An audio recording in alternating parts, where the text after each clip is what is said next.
The movie starts with a young woman named Ellen Hutter, who's in a scary situation.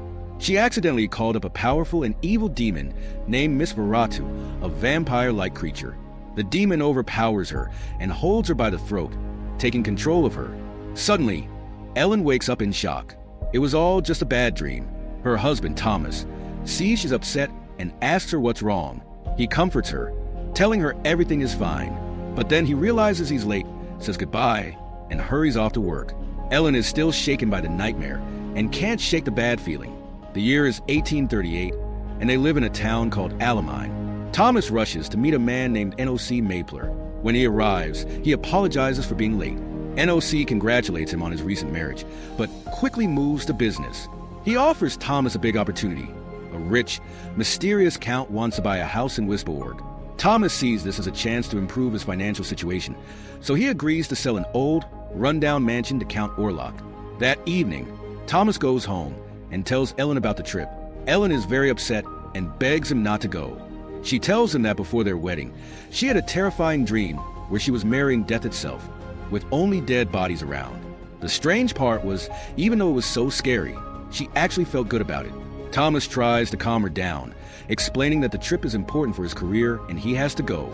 The next day, before he leaves, he takes Ellen to stay with a wealthy friend named Friedrich Harding, so she's not alone. He reassures her again that nightmares are just dreams and nothing to worry about. They share a sweet moment before he leaves. That night, Ellen's nightmares come back, and Miss Verada tightens her grip on her mind, making the dark connection between them stronger. Your lord. The next morning, before Thomas leaves, Ellen gives him a necklace.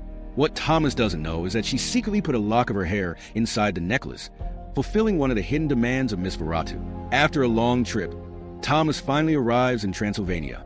The villagers greet him warmly, and he feels relaxed at first. But then something strange happens. The villagers suddenly start laughing in a creepy way. The village leader tells them to stop, looking uncomfortable when he finds out Thomas is connected to Count Orlok. After a little convincing and a small bribe, the leader lets Thomas stay the night. That evening, an old woman gives Thomas a cross, telling him to keep it. It will protect him soon. Later, Thomas watches a weird ceremony where the villagers say they're dealing with the body of a vampire. They drive an iron stake through its heart. And the sight makes Thomas uneasy. The next morning, still feeling unsettled, Thomas pushes through his fears and continues his journey to the Count's castle. On the way, a strange carriage suddenly appears, with no driver in sight. Thomas, feeling brave, climbs in. The carriage starts moving by itself, speeding toward the castle with wolves chasing it. Finally, Thomas reaches a creepy mansion and meets Count Orlok. The Count is a strange and uncomfortable person who quickly invites Thomas inside. A voice echoes in the hall, telling him he's late. Orlok insists they eat together right away, so they can finish the deal to buy Schlossgruner. During dinner, Thomas is given wine and starts to wonder about the strange things he heard from the villagers. Orlok brushes it off, saying they're just silly myths as Thomas gets ready to eat. He accidentally cuts his thumb and a drop of blood falls. Immediately, Count Orlok's behavior changes. His eyes darken and he's drawn to the blood. Thomas starts to feel something is wrong, but it's too late. Orlok reveals his true vampire form and attacks him.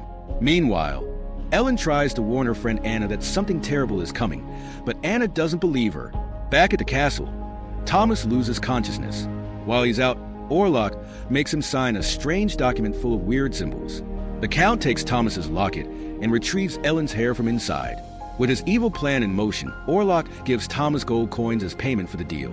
Thomas, still unaware of what's happening, signs the document. Afterward, Thomas asks to leave, thinking his job is done. But Orlok tells him he can't leave. He must stay.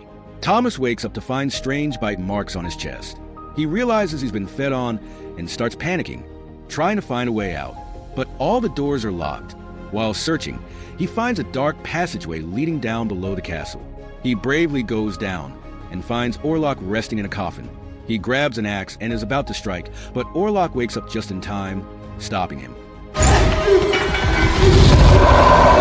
Terrified, Thomas runs away. Meanwhile, Orlok starts chanting with Ellen's hair, and far away, Ellen feels strange. She falls under the vampire spell. Orlok uses his powers to control Thomas, forcing him to open the locked door.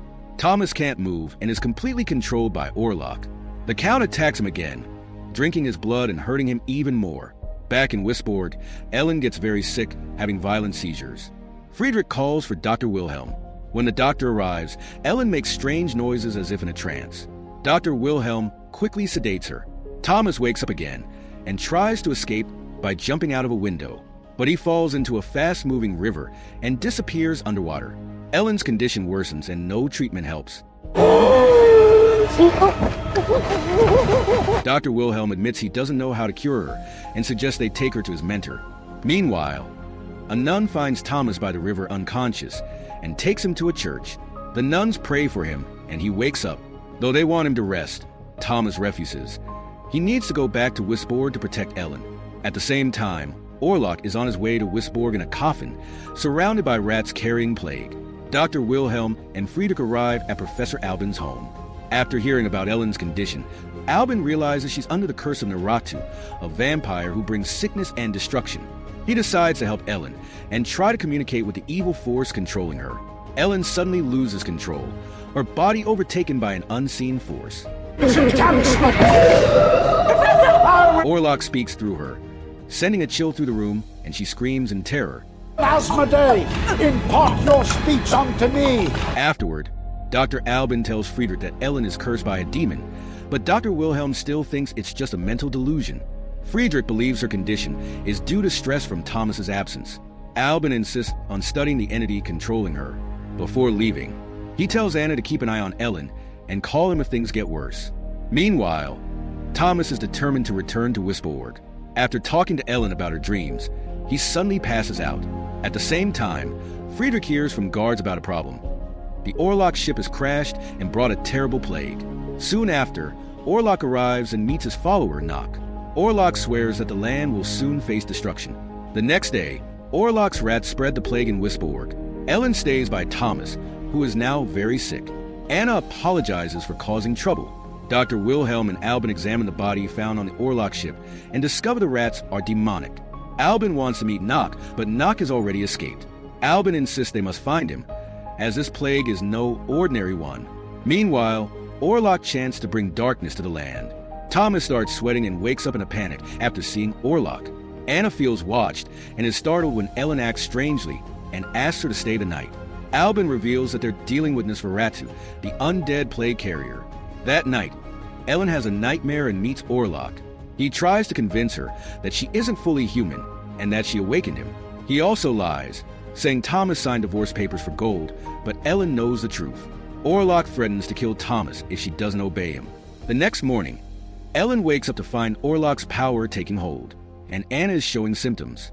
Friedrich stays with her, comforting her, but later admits to Ellen that he still doesn't believe it's a demon's work. He asks her to leave the city with Thomas, but Ellen is furious.